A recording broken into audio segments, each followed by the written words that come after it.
The woman in cabin 237.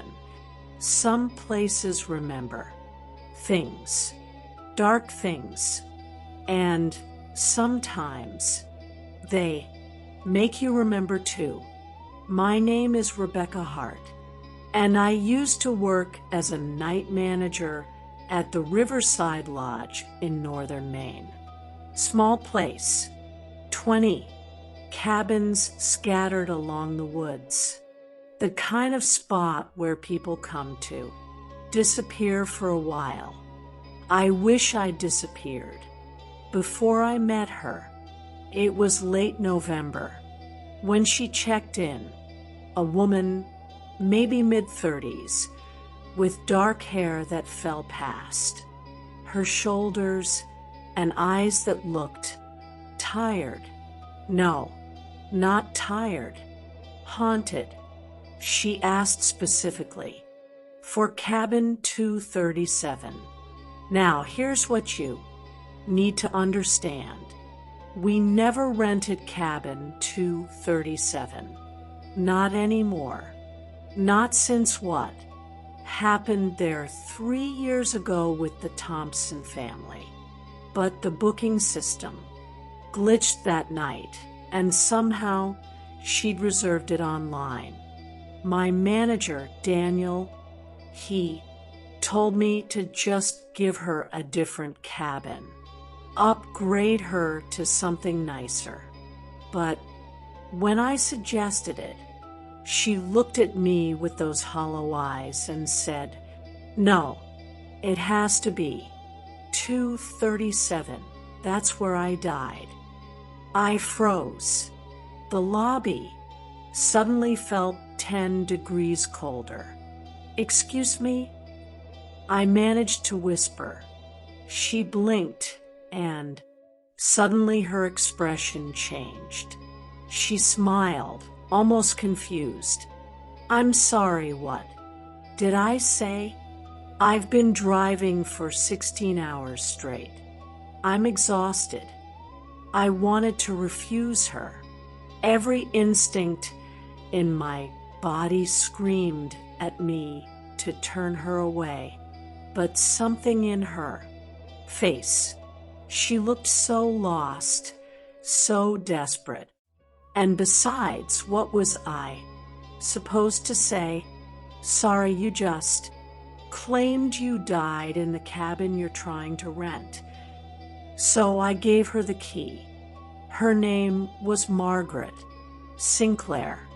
At least, that's what her credit card said. She signed the register, with shaking hands, took the key, and walked out into the November darkness, toward cabin 237. I didn't see her again until midnight. I was doing my rounds, checking the property, when I heard it, singing.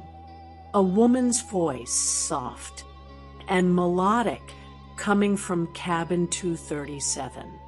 But the words, they weren't in any language I recognized. And the melody, it was the saddest thing I'd ever heard. I stood outside her door for 5 minutes, just listening. My breath formed clouds in the freezing air.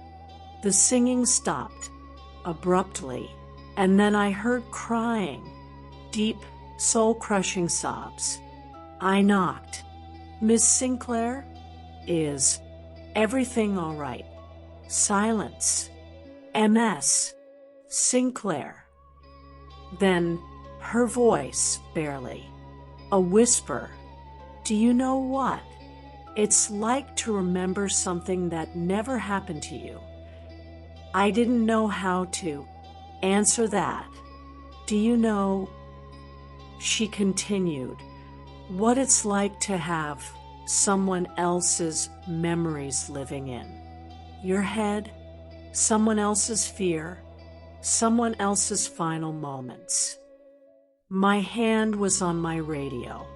I was ready to call Daniel, maybe even the police. But then her door opened.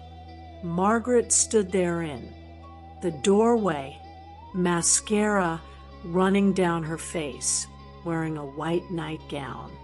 Behind her, the cabin was dark except for dozens of candles scattered everywhere. "I need to tell someone," she said, "before it's too late, before I forget who I really am." She invited me in.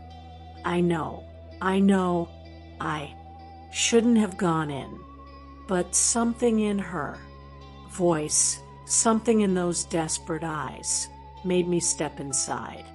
The cabin smelled like lavender and something else, something metallic, like old blood. 6 months ago, Margaret began, sitting on the edge of the bed. I was in a car accident, bad one. I was legally dead for minutes before they brought me back. She stared at the candles flickering around us. When I woke up in the hospital, I had these memories, except they weren't mine. I remembered being here, in this cabin. I remembered a man, my husband, except I've never been married. I remembered him screaming at me, his hands around my throat. I remembered the feel of the carpet on this floor as I tried to crawl away. My blood ran cold. I remember dying. "Here," she whispered, "in this exact room."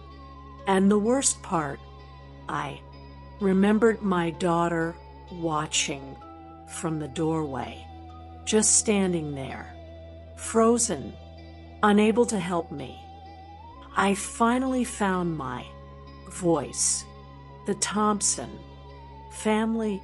Margaret's head snapped toward me. "What did you say?" I shouldn't have said anything, but it was too late now. 3 years ago, a family stayed in this cabin. The Thompsons, a mother, father, and their 7-year-old daughter. One night, the father, he killed his wife, strangled her. The daughter witnessed the whole thing. The father was arrested. The daughter was put in foster care. And the mother, her name was Elizabeth. Margaret whispered, "Elizabeth Thompson." That's who I was. That's who I am in these memories. We sat in silence for what felt like an eternity. I looked her up. Margaret continued, "Elizabeth, we look nothing alike. Different hair, different eyes, different everything. But I know things.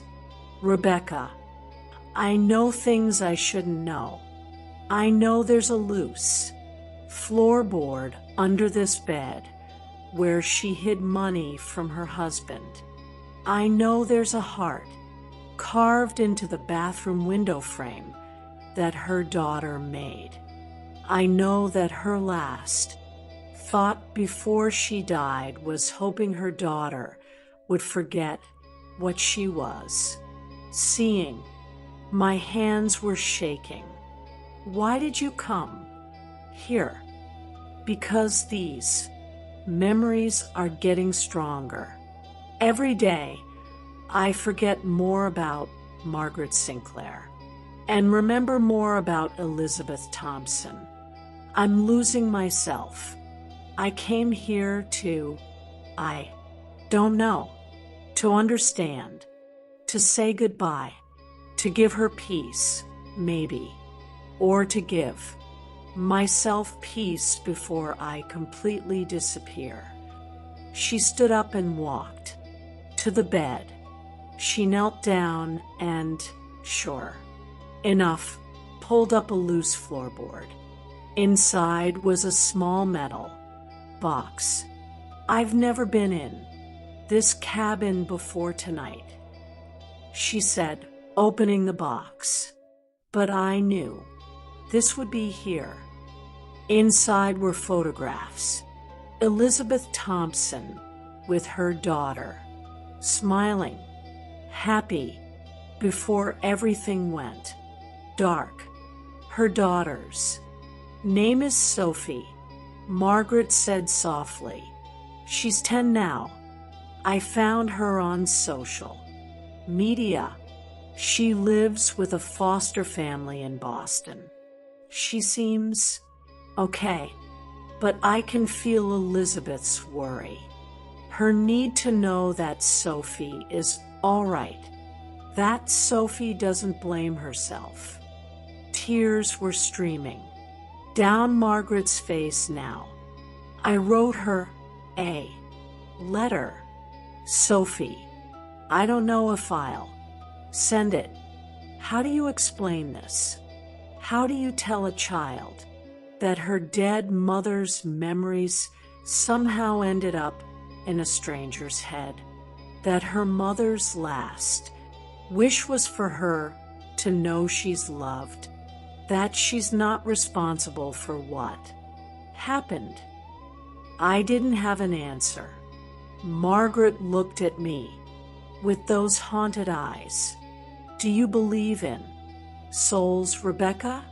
Do you believe that part of us continues after death?" "I don't. No," I admitted. "I didn't either.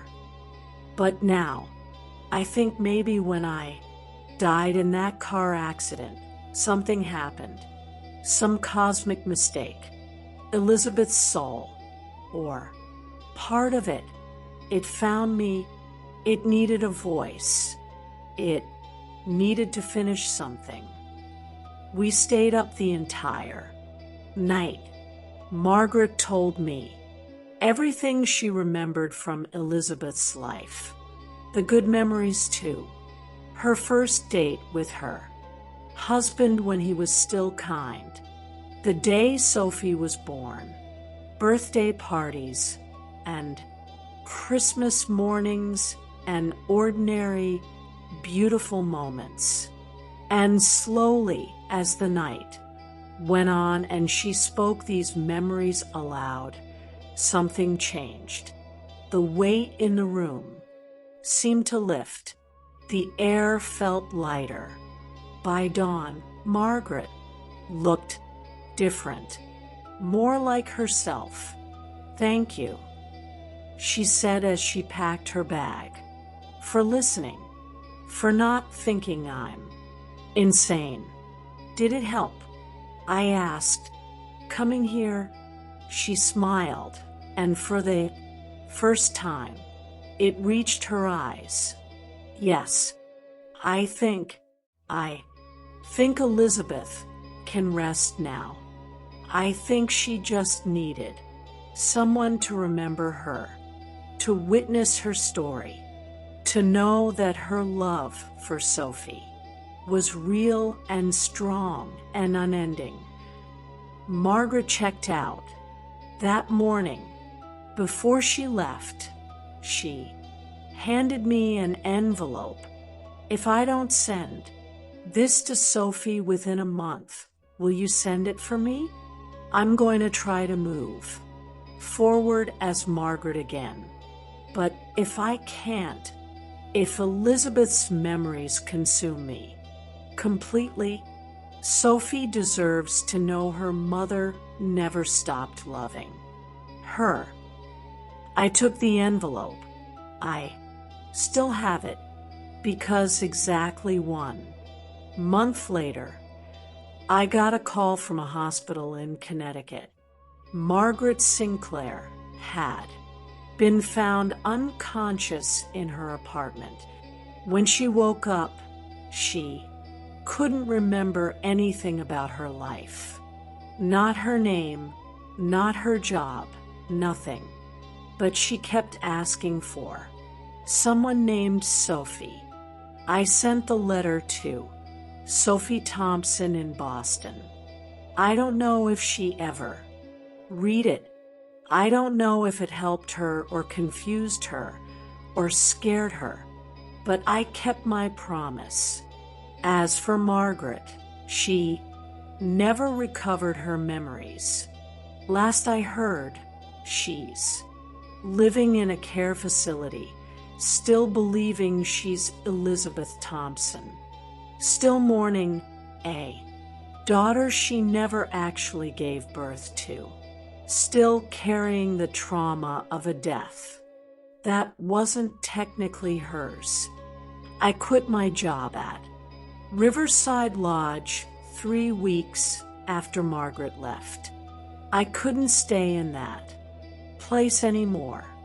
Couldn't walk past cabin 237 without remembering that night, without wondering how many other stories are trapped in those walls, waiting for someone to hear them.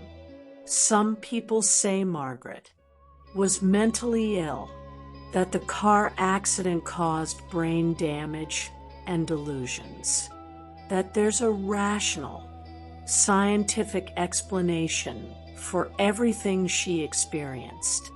Maybe they're right, but I was there. I saw the way she knew about that floorboard. I saw those photographs she'd never seen before. I felt the presence in that cabin, something desperate and sad and loving, trying so hard to communicate. And sometimes, late at night, I wonder, what if when we die, our stories don't end? What if our love, our fears, our unfinished business, linger? What if they wait for someone to carry them forward?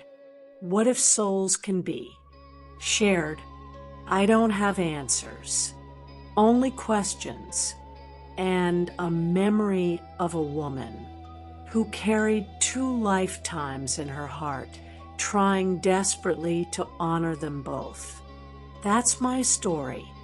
Make of it what you will, but if you ever find yourself at our Riverside Lodge in northern Maine, and they offer you cabin 237, just walk away. Some doors are better left closed.